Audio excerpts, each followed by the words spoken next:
আসসালামু আলাইকুম সবাইকে। আশা করি সবাই ভালো আছেন। সবাইকে স্বাগত জানাচ্ছি আজকের ভিডিওতে আমরা র‍্যাঙ্ক ম্যাথ দিয়ে অন পেজ এসইও করব। এর আগের ভিডিওতেও আমরা র‍্যাঙ্ক ম্যাথ দিয়েই এসইওটা করেছিলাম। আজকে র‍্যাঙ্ক ম্যাথের যে কিছু অংশ বাকি আছে সেই বিষয়গুলো আজকে আমরা দেখব। তো চলুন আমরা ভিডিওর মূল টপিকে চলে যাই। তো র‍্যাঙ্ক ম্যাথ দিয়ে আমরা এসইও করার সময় এর আগের ভিডিওতে জেনারেল সেকশনটা কিভাবে এসইও করব সেটা দেখেছিলাম। আজকে আমরা এই অংশটা দেখব, অর্থাৎ অ্যাডভান্সড যে অংশটা সেটা দেখব। তো অ্যাডভান্সড সেকশনে যাওয়ার পরে আমরা যেটা করব, আমরা তো এই যে পোস্টটা আছে এই পোস্টটাকে অপটিমাইজ করছি, অর্থাৎ এই পোস্টের হচ্ছে অন পেজ এসইও করছি।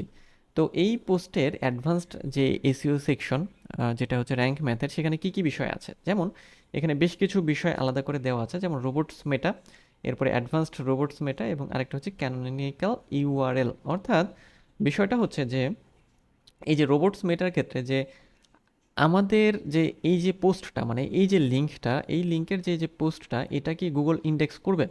সেটা যদি আপনি এটা উঠিয়ে দেন সেক্ষেত্রে ইন্ডেক্স করবে না, মানে নো ইন্ডেক্স হয়ে যাবে। সো অবশ্যই আমরা এটাকে ইন্ডেক্স রাখবো, কারণ আমরা কি চাই, আমরা চাই অবশ্যই সার্চ ইঞ্জিন বা গুগল আমাদের যে পোস্টগুলো আছে সেগুলোকে যেন ইন্ডেক্স করে। আর আপনি যদি এটাকে নো ফলো করেন, মানে তাহলে কি হবে, এটা নো ফলো লিঙ্ক হবে। তারপরে ইমেজ ইন্ডেক্স করতে না চাইলে নো ইমেজ ইন্ডেক্স, তারপর নো স্নিপেট যদি এগুলো দেখাতে না চান, নো আর্কাইভ যদি, কিন্তু মানে এগুলা দিতে পারেন, তবে এগুলো আপনার লাগবে না। আপনার মেইনলি যেটা রাখতে হবে, এটার কাজ আপনার খুব একটা লাগবে না বা করতে হবে না। আপনি জাস্ট রোবটস মেটাতে ইন্ডেক্সটা ওকে রাখবেন, এবং অ্যাডভান্সড রোবটস মেটাতে ম্যাক্স স্নিপেট 1 রেখে দেবেন, বাট এইগুলো না দিলেও হবে। আর ক্যানোনিক্যাল ইউআরএল যেটা হচ্ছে, যে ক্যানোনিক্যাল ইউআরএল হচ্ছে যে যদি আপনার কোনো ডুপ্লিকেট কন্টেন্ট থাকে, যে একই রকম কন্টেন্ট, সেক্ষেত্রে ডুপ্লিকেট কন্টেন্ট এড়ানোর জন্য আপনি এখানে ক্যানোনিক্যাল একটা ট্যাগ বা মানে ইউআরএল ব্যবহার করতে পারেন, কিন্তু বেশিরভাগ ক্ষেত্রে এটা প্রয়োজন হয় না। তো এটা হচ্ছে অ্যাডভান্সড সেকশন। নেক্সট হচ্ছে আমরা যাবো স্কিমাতে। তো স্কিমার ক্ষেত্রে আপনি যতগুলো স্কিমা অ্যাড করে রাখবেন আপনার যে ওয়েবসাইটে, সেই স্কিমাগুলো এখানে শো করবে। যেমন এখানে আমি এই যে আর্টিকেল রেখেছি, হ্যাঁ, আমি চাইলে এটাকে চেঞ্জ করতে পারবো, যেমন হচ্ছে আর্টিকেল টাইপ, ব্লগ পোস্ট, হ্যাঁ, নিউজ আর্টিকেল। সো আমি যেহেতু স্কিমা অ্যাড করে রেখেছি, সো আমি এই জন্য এখানে এটাকে আর্টিকেল হিসেবে রেখেছি। এবং স্কিমার ক্ষেত্রে যে বিষয়টা আমরা বলেছিলাম, যে স্কিমা হচ্ছে কি, স্কিমা মার্কআপ বা রিচ স্নিপেট বা স্ট্রাকচার্ড ডাটা, আমরা যেটাই বলি না কেন এটা মানে একই জিনিস। এবং স্কিমা মার্কআপ হলো একটা specific type of HTML code, যেটা কি করে, যেটা ওয়ার্ডপ্রেস ওয়েবসাইটে অ্যাড করা হয় কি জন্য, যে সার্চ ইঞ্জিনকে বলার জন্য আমাদের কন্টেন্ট সম্পর্কে।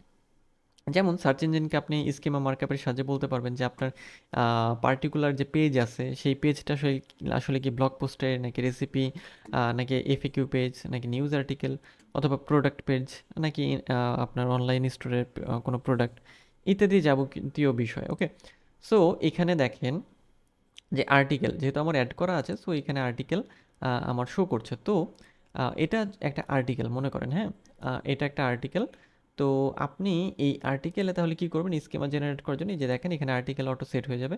হেডলাইনের ক্ষেত্রে আপনার যে টাইটেলটা আছে সেটা দিয়ে দিবেন, ডিসক্রিপশনে আপনি যে মেটা ডিসক্রিপশন আছে সেটা এখানে দিয়ে দিবেন, এবং চাইলে এখানে কিছু কিওয়ার্ড আপনাকে দিতে হবে। ওকে, সো এই যে পোস্ট, এই পোস্টে কিন্তু কিছু কিওয়ার্ড আছে, কিছু মেইন কিওয়ার্ড আছে, মানে শর্ট টেইল আছে, এবং কিছু লং টেইল আছে। তো সব দেওয়ার পরে আপনি সেভ ফর দিস পোস্টে দিলে এই স্কিমাটা সেভ হয়ে যাবে। ওকে, সো এই হচ্ছে স্কিমা সেট করার বিষয়টা। আর এখানে আপনি চাইলে এই যে স্কিমা জেনারেটরে ক্লিক করে আরও স্কিমা অ্যাড করতে পারবেন। যেমন দেখেন যে স্কিমা টেমপ্লেটস, এখানে প্রচুর স্কিমা টেমপ্লেট দেওয়া আছে। স্কিমা আসলে কী ধরনের হয়, যেমন আর্টিকেল, তারপর course, event, job posting, music, তারপর পডকাস্ট এপিসোড, রেসিপি, অমুক তমুক অনেকগুলো আছে।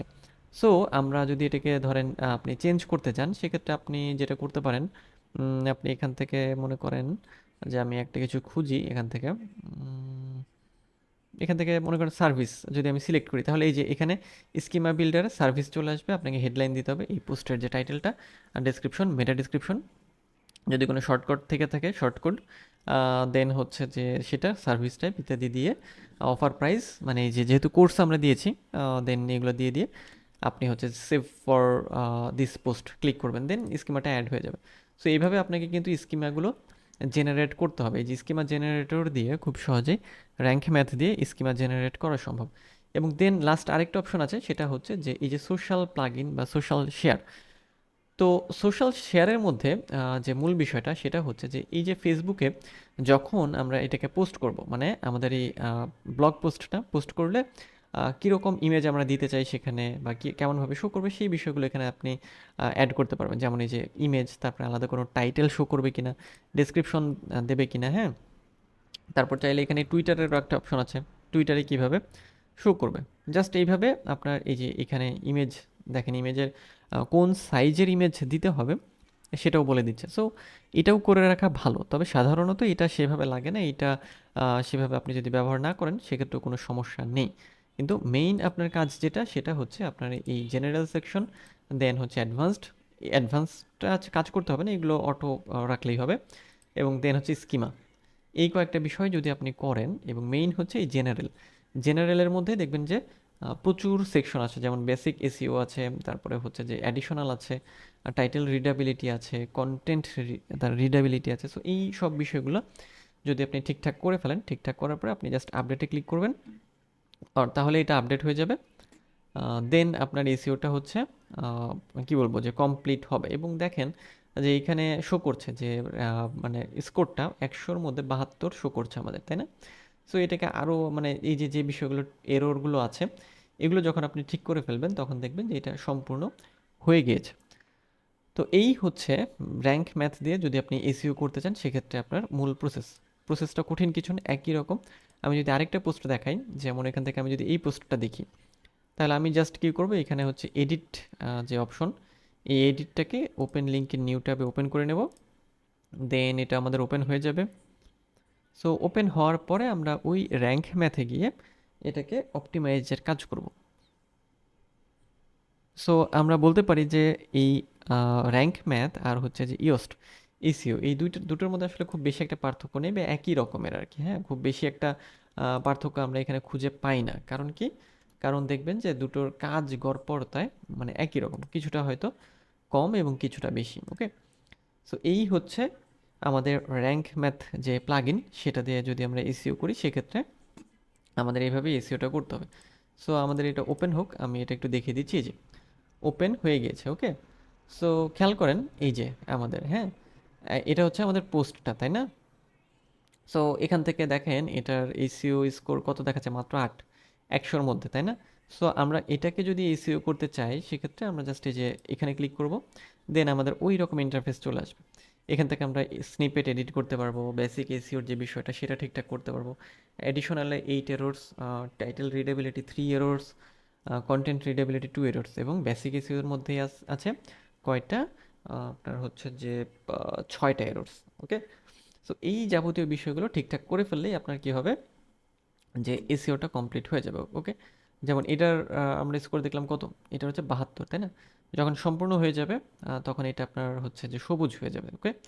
সো দেখেন এটা একটু রেড আছে, এটা হচ্ছে আবার একটু অরেঞ্জ, এবং যখন 100 হবে আমরা তখন গ্রিন একটা বিষয় এখানে পাবো, ওকে।